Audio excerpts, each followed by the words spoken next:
Bom, nós tivemos um problema técnico, mas nós já estamos retornando. Bom, continuando de onde estávamos refletindo a respeito da conexão dos pensamentos com os espíritos. Então, nós só podemos nos conectarmos com aquilo que nos é semelhante. Como eu estava dando um exemplo, se um espírito superior busca alguém para ajudar uma pessoa com tendências suicidas, ele vai procurar então uma pessoa que está com pensamento elevado, que está ali com ideias positivas, com uma vibração superior, alegre.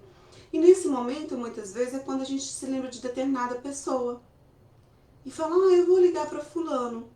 É quando a pessoa fala assim, olha, essa ligação salvou minha vida. Por quê? Porque eu estava em uma conexão, em uma frequência, em uma sintonia, aquele espírito me buscou para isso. Da mesma forma, um espírito que quer fazer o mal a determinada pessoa, né, que tem um desejo de vingança, que tem ódio, raiva, ele vai buscar alguém que esteja conectado com esse mal, conectado com o ódio, com a raiva, e que de repente vai propagar ali sobre a pessoa uma calúnia, vai inventar uma história sobre ela, vai disseminar essa história. Então ele vai procurar alguém que está ligado ao ócio, que está ligado a uns pensamentos negativos. Com certeza, ele não vai procurar alguém que está produzindo o que é bom, que está com pensamentos positivos, porque não vai ter sintonia, não vai sintonizar a frequência entre um e outro. Tem uma história que é muito interessante, que se passa no livro Nos Domínios da Mediunidade. E nós vamos ver nessa história que o que acontece. Está ali no restaurante o Alexandre, que é o mentor, né, nos domínios da mediunidade, o André Luiz e o Hilário, que são os aprendizes do Alexandre. E eles então ali entram no restaurante para ter um aprendizado do ponto de vista espiritual do que se passa naquele local. E que do ponto de vista terrestre, André Luiz nos coloca que era um local com muita alegria, né, com muita... do ponto de vista material, parecia assim uma coisa muito leve. Mas que olhando na questão espiritual, era uma energia tão pesada, era uma carga tão densa que eles tiveram um mal-estar muito grande ao adentrar aquele local.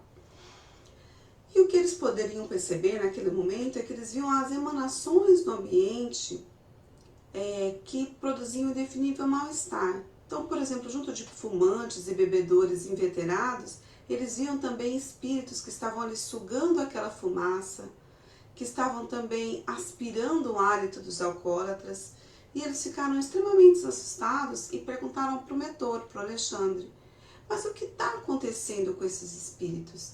Por que eles estão fazendo isso se eles já estão desencarnados? Por que eles se conectam com esses amigos terrestres que estão encarnados?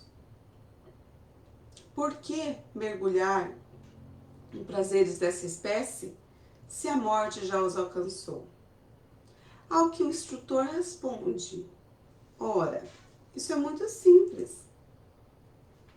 Hilário, que a vida começou, a morte continua. Não tem como ser diferente. Então, esses nossos companheiros que aí estão, procurando ainda manter esses apetites inferiores, também se compraziam com isso durante a sua encarnação. Não obstante, muitas vezes eles frequentarem os seus templos religiosos, iam no centro espírita, iam na sua religião, não obstante acontecerem isso, eles também... tá tudo ok. Não caiu, não? Já me está ok. Não obstante eles fazerem isso, eles também mantinham hábitos ruins, hábitos inferiores. Então eles estavam ali frequentando o templo religioso, frequentando seja a igreja, o centro espírita, o templo religioso que fosse de sua escolha, mas ele não trazia aquele ensinamento para a sua prática do dia a dia. E então o que acontece? A morte, ela não vai mudar o que a gente viveu em vida. A pessoa vai continuar vibrando enquanto desencarnado o que ele vibrava e buscava enquanto encarnado. Dessa forma, eles procuram os prazeres nesses locais que procuravam enquanto estavam vivos. E um pouco assim assustados, André Luiz e seu companheiro perguntam ao orientador se essas pessoas não irão se transformar. Ao que eles respondem, ao que ele responde, com certeza. Chegará o dia que eles serão convidados pela natureza a se transformar. Mesmo porque é da lei do progresso que esses dias chegue para todos. Há 1000 processos de reajuste do universo. Muitas vezes ele vem com determinados nomes, como a aflição, como o desencanto, como a dor, o sofrimento. São convites para que nós possamos sair da nossa zona inferior ainda de sofrimento, de escolhas infelizes, para que possamos fazer escolhas melhores. Mas o André Luiz, vendo aquela cena ali, ele ponderou, mas parece que esses irmãos que aqui estão não irão tão cedo buscar essa modificação. E o instrutor redarguiu: eu concordo plenamente. Porém, quando não se fatiguem, a lei irá conduzi-los a uma prisão regeneradora. Então eles ficaram assustados e falaram: mas como? Foi então que Alexandre respondeu: há dolorosas reencarnações, que significam tremendas lutas expiratórias para os espíritos. Aquelas síndromes que nós não conseguimos explicar, as epilepsias sem tratamento, a paralisia, a depressão, aquelas angústias das quais muitas vezes nós não conseguimos nos libertar. São todos convites expiatórios para que nós possamos mudar. Mudar de conduta, mudar de atitude mental. E o André Luiz pergunta: mas, no entanto, e se os nossos irmãos encarnados, visivelmente, que procuram a devassidão, resolvessem reconsiderar o próprio caminho? Isso seria possível? Eles poderiam, através da renovação mental, conseguir os alicerces para o bem? E então o instrutor responde: mas isso seria ganhar tempo. Usando a alavanca da vontade, eles atingimos a realização de verdadeiros milagres. Mas, no entanto, para isso, precisam desprender um esforço heróico. Daí, a importância de pensarmos quais têm sido os nossos pensamentos. Muitas vezes, analisando os hábitos que nós cultivamos, a gente pode se perguntar o que a gente está pensando. Muitas vezes, analisando o nosso comportamento, nós conseguimos analisar o que nós pensamos. Dessa forma, o padrão de pensar que emanamos, motivados pela qualidade dos sentimentos que nós cultivamos no nosso íntimo, vai se exteriorizar conforme as vibrações de ondas de rádio. E por estarmos na mesma faixa vibratória, nós nos conectamos com outras mentes afins, as quais estabelecerão convivência conosco. Quais são as entidades espirituais que eu estou buscando conviver comigo? Será que eu tenho os pensamentos bem planejados para que eu possa exercer a mudança necessária na minha vida? Podemos mudar? Na verdade, depende de nós. Também questiona Kardec aos espíritos se pode os espíritos conhecer os nossos mais secretos pensamentos. E olha o que os espíritos superiores respondem: muitas vezes eles chegam a conhecer, o que desejareis ocultar de vós mesmos, nem atos, nem pensamentos se lhes pode dissimular. Assim, mais fácil seria ocultar de uma pessoa viva qualquer coisa do que a esconder dessa mesma pessoa depois de morta? Certamente, quando julgais muito ocultos, é comum terdes ao vosso lado uma multidão de espíritos que vos observam. É a nuvem de testemunhas pelo qual nos avisava Paulo que existia ao nosso redor. Aquilo que a gente acha que ninguém sabe que a gente faz, que a gente pensa, todos os espíritos têm liberdade a isso. Isso quer dizer que se o pensamento do indivíduo permanece em âmbito restrito ao seu dia a dia, ou se sua preocupação predominante é comparecer a bares, boates, motéis, ou então se anestesiar com algum tipo de droga, vendo filmes pornográficos ou enriquecer às custas de fortuna alheia, você está se permitindo uma conduta perniciosa que constitui sua meta de vida e estará se conectando, então, com espíritos que buscam coisas semelhantes. Mas, ao contrário, quando a gente busca algo mais profundo, quando nós estamos numa busca de evolução, quando eu procuro conversas edificantes, leituras que vão me melhorar enquanto pessoa, eu vou estar também cultivando pensamentos e hábitos que vai me ligar com aquelas pessoas superiores, com pessoas que querem crescer e evoluir, não apenas na Terra, mas me liga também a espíritos que vão me auxiliar no meu programa, a cumprir o meu programa evolutivo. É muito comum que a gente fique no nosso dia a dia naquela reclamação, mas nossa, que dia quente, que momento difícil, eu estou quebrado, mas que droga de vida, meu carro quebrou de novo, como só coisas ruins acontecem comigo. É importante que a gente preste atenção nisso. Tem um livro que é muito bom, de uma autora que se chama Louise Hay. Ela é uma autora americana que descobriu a importância de mudar os seus pensamentos. O nome do livro é Você Pode Curar a Sua Vida. E, através dele, nós vamos aprender a reprogramar os nossos pensamentos. É uma sugestão muito boa para quem quer aprofundar nessa questão de transformar os seus pensamentos. Por que a gente pensa tão negativo? Primeiro que nós somos atraídos pelo aspecto sombrio da vida. Você vê alguém contando alguma tragédia, alguma coisa negativa, pode ver que todo mundo já quer saber sobre isso. Nós temos pensamentos assustadores a respeito de nós mesmos, a respeito do próximo. E nós estamos mantendo isso há séculos, porque já é do nosso costume. Então, você mudar o seu padrão mental não é algo que nós vamos conseguir do dia para a noite. É necessário perseverança e persistência.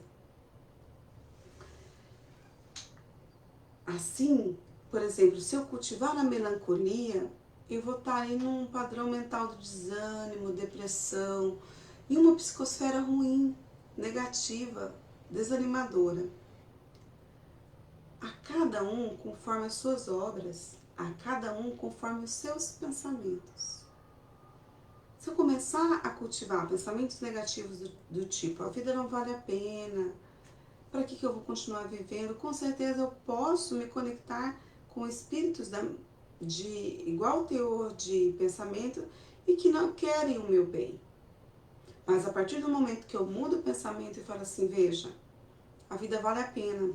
Apesar de eu estar passando por uma fase difícil, por uma fase desafiadora, eu posso passar e superá-la. Então é importante que a gente saiba que o pensamento positivo vai anular o pensamento de teor negativo. As ideias enobrecedoras substituem as que condicionam pensamentos deprimentes, crueldade, revolta, que constituem a maior parte de nossa bagagem íntima ainda. Quando nós nos reencarnamos, nós nos vinculamos a projetos de reajuste, a programas de evolução, de refazimento. Nós nascemos para sermos felizes, para avançarmos em nossa trajetória de luz. Mas, para isso, é necessário que nós nos atentemos à advertência de Jesus que diz: vigilância e oração. É preciso que façamos o esforço de conhecer a nascente dos nossos sentimentos e das nossas ações, e que nós procuremos então manter pensamentos, sentimentos e ações nobres, cultivando o hábito da prece, da leitura edificante, das conversas que vão nos trazer aquelas pessoas que vão nos auxiliar na jornada evolutiva. Existem tantas pessoas que não querem nosso bem, mas existem aquelas que querem o nosso bem e nosso crescimento. Por isso a importância da gente se conectar com essas pessoas, mas também nos conectarmos com nós mesmos, olhar para dentro de nós e vermos aquilo que a gente precisa conhecer, nos autoconhecermos, procurar o que dentro de nós pode ser melhorado. Veja, eu ainda trago em mim muitos traços da raiva. É natural no nosso processo evolutivo. Mas o que eu posso fazer quando eu me ver novamente em um processo de raiva? Eu posso parar, pensar e fazer diferente. Muitas vezes a gente precisa de ajuda terapêutica, né, de ajuda de um profissional que possa nos auxiliar. E hoje existem muitos profissionais que podem nos auxiliar nisso. Mas é imprescindível a nossa vontade. Querermos mudar o nosso padrão de pensamentos, de sentimento. Porque Manuel Filomeno de Miranda nos traz a seguinte advertência: sejam quais forem as circunstâncias da existência, cabe ao viajante carnal manter o pensamento em alto nível de reflexões, cultivando as ideias otimistas e iluminativas, de modo a criar campos saudáveis dos quais se exteriorização as construções equilibradas da emoção e do organismo físico. Toda vez quando as injunções tentarem imprimir na mente as ideias perversas, os transtornos de condutas, as fixações negativas em torno de ocorrências infelizes, os ressentimentos que constituem presenças morbíferas no espírito, é dever de todo indivíduo lúcido, especialmente daquele que se vinculou aos postulados espíritas, esclarecer-se a respeito dos deveres para com a vida, substituí-los por formulações agradáveis e harmoniosas da paz, cultivando a esperança e vivenciando o amor, sem deixar-se desafitar pelo desespero e pela mágoa. Nesse quadro nós devemos escolher: eu quero ser uma fonte de energia para o bem ou para o mal? Eu quero me conectar com o bem ou com o mal? Daí a importância de que os nossos pensamentos sejam a transmissão de nosso ideal de evolução de amor. Que nós busquemos, pois, vigiar os nossos pensamentos. Que sejamos sempre fonte de inspiração da energia divina, que há de elevar todos nós para o reino de paz e de amor que nós estamos buscando há muito tempo. E o que Jesus nos promete. Mas nós somos responsáveis por essa conexão. Eu desejo a todos muita paz, um excelente fim de semana e que possamos, cada dia mais, elevarmos os nossos pensamentos. Vamos orar. Senhor, agradecemos nesta noite por tudo aquilo que temos aprendido de Ti. Ó Senhor, que o Teu amor, que a Tua paz, que a Tua luz infinita possa nos envolver e que possamos ser aqueles que não apenas aprendem sobre o Espiritismo, mas que colocam em prática na sua vida. Que o Teu amor se expanda sobre todos nós, sobre aqueles que amamos, sobre todos aqueles que ainda não aprendemos a amar, mas que com certeza um dia amaremos. Ó Pai, permita que possamos fazer crescer o amor em nossos corações, criando um clima permanente de paz e alegria. Envolva-nos em tua luz, hoje e sempre, e assim seja. Uma boa noite.